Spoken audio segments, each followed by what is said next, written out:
Have you ever heard a phrase so sweet that, for a moment, it felt like a gift, but then started to hurt like a knife? What happens when words meant to unite are, in fact, traps disguised as affection? Carl Jung, the great explorer of the human soul, warned us, what we do not face in ourselves, we project onto others. And that's how relationships are born, where you find yourself asking, why do I feel so drained? If he only said I should accept him as he is. Imagine giving your heart to someone who, instead of growing beside you, uses phrases as a shield to avoid change. Seneca once said, "It's not that we have a short time to live, but that we waste much of it." And the greatest waste? Spending your love on someone who sees your light, but refuses to leave the shadows. This is a call for those ready to protect their peace, because you weren't born to carry the emotional weight of someone who doesn't want to evolve. And what if I told you that, by recognizing just 5 phrases, you could avoid years of pain? Stay with me. Let's uncover together what's behind these words, and how to respond with the wisdom of someone who has learned to value their own soul. Phrase 1. You have to accept me as I am. How many times have you heard this phrase as if it were a declaration of love, when in truth it was a wall raised against growth? It sounds like a cry for freedom, but it can be the perfect excuse for someone who doesn't want to face their own emptiness. True authenticity is not a dead end. It's an open path to transformation. Jung taught us that embracing our shadows doesn't mean staying stuck in them, but using them as steps toward wholeness.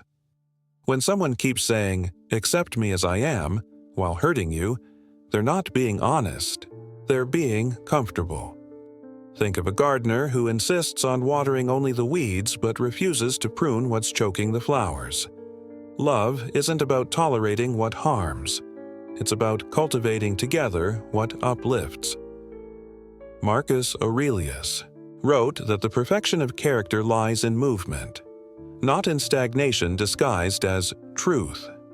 If he refuses to look inward, how can he build something solid by your side? Relationships aren't museums for untouchable egos. They are living grounds where 2 souls dare to grow, even when it hurts. You deserve more than being the only hand reaching across a one-way bridge. Accepting someone doesn't mean signing a resignation form. It means loving without forgetting. Love that strengthens also knows how to ask for change. Phrase 2. All my exes were crazy or toxic. When this phrase is said with conviction, it sounds like a red flag disguised as a confession. A man who paints all his exes as villains is revealing more about himself than he realizes. Jung would say he's projecting onto others what he refuses to see in the mirror. Patterns repeat for a reason. If he was the perfect victim in every past relationship, where is his share of responsibility? The Stoic Epictetus taught that it's not the events themselves that disturb us, but how we interpret them. Someone who insists on blaming only others is running from the one lesson that could set him free. Think of an actor who always plays the same role. The problem isn't the cast, but the script he keeps choosing to follow. Relationships are mirrors. If all of them reflect distortions, maybe the one holding the mirror needs to refocus. True emotional maturity shows when he can say, "I made mistakes too, I hurt too, I have things to work on." Without that courage, you'll just be the next crazy one on the list when something goes wrong. Don't fall into the trap of believing you'll be the exception. Love is not a rescue mission, but a dance between 2 people who take responsibility for their own stories. You deserve a partner, not a perpetual victim. Phrase 3. If you really loved me, you'd do what I ask. This phrase comes wrapped in emotional seduction, like a poisoned gift covered in love's wrapping paper. What seems like a simple request is actually a test where your affection becomes a bargaining chip. Jung would warn us, when love is conditional, it's not love, It's control disguised as devotion. True love does not bargain for loyalty. It doesn't back you into a corner, demanding proof of commitment. The Stoics knew this well. Epictetus taught that no one can be a slave to someone unless they've handed over the reins of their own soul.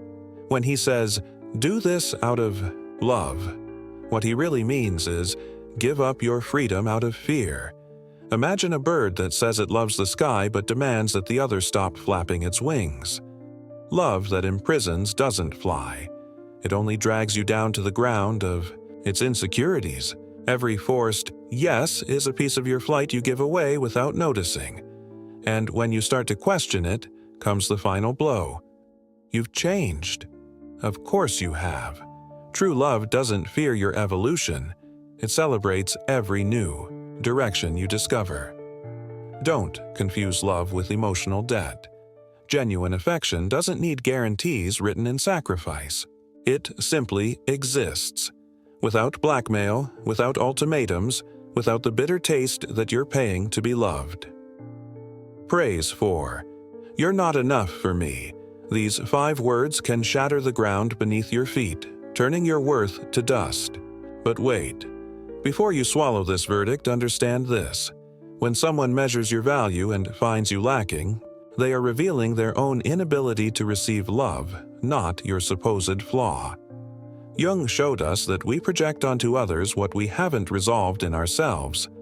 A man who says, "You're not enough," is actually confessing to his own internal emptiness. That abyss no external love could ever fill. The Stoics knew. Those who seek wholeness in others have already lost themselves along the way. Think of a collector who is never satisfied. The problem isn't in the pieces, but in his hungry gaze that never rests. You are not an unfinished artwork awaiting his touch-ups. You are whole by nature, complete in your essence. And when he says something is missing, answer with silence. Not the silence of pain, but the quiet strength of someone who knows some phrases are just mirrors turned backwards. Love that demands perfection does not deserve your glorious imperfection. True sufficiency lives within you. Don't let empty hands assign value to your gold. Someone truly worthy of your love doesn't come with a list of demands. They come with open arms to celebrate the miracle you already are. Praise. 5. Do whatever you want. With irony. This phrase cuts like a knife sheathed in false freedom. The bitter tone reveals what the words try to hide. It's not permission. It's emotional punishment, disguised as detachment. Jung would say this is the voice of the shadow, that wounded part that prefers sarcasm to honesty. When a yes is laced with poison, what it really says is, you'll pay for this choice. The Stoics taught that true freedom is born from clarity, not from power games. A mature love doesn't use silence as a weapon, nor turns consent into a minefield. Imagine a gift given with one hand while the other prepares the punishment. Freedom, granted with resentment, doesn't free. It just traps you in a cell without bars, where every step is watched under the weight of guilt. He wants you to choose, but expects you to read his mind and guess the right answer. That's not communication. It's an emotional trap where you always lose. Love should not be a guessing game with hidden consequences. When you hear this phrase, listen beyond the words. What echoes in the tone is not freedom, it's fear. Fear of losing control, of facing real conversations, of admitting that relationships require more courage than power plays. You deserve clean conversations, where yes means yes and no can be said without punishment. The path of emotional wisdom. We've arrived at the crossroads where knowledge becomes power, the power to choose differently. These 5 phrases aren't just warnings, but mirrors reflecting patterns many of us carry without realizing. Jung reminds us, we only bring to light what we're ready to transform. Every relationship is a school where love should be the teacher, not the executioner. The Stoics teach us that our peace doesn't depend on what others say, but on how we choose to listen. When you recognize these patterns, something magical happens. You stop being the student and become the architect of your emotional story. Think of a tree that finally understood why its leaves always fell in the same place. Now, with that awareness, its roots can reach for new nutrients in richer soil.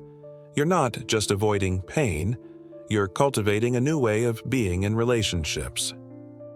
This journey isn't about distrusting love, but about honoring your inner voice, the one that always knew when something didn't feel right. Marcus Aurelius wrote that our life is what our thoughts make of it. What thoughts will you feed after today? The true awakening begins now, in the silence between one word and another, in that sacred instant when you decide, my peace is not negotiable, my love is not for sale. My presence is a gift I give only to those who know how to cherish it. This is emotional alchemy, the transformation of lessons into freedom.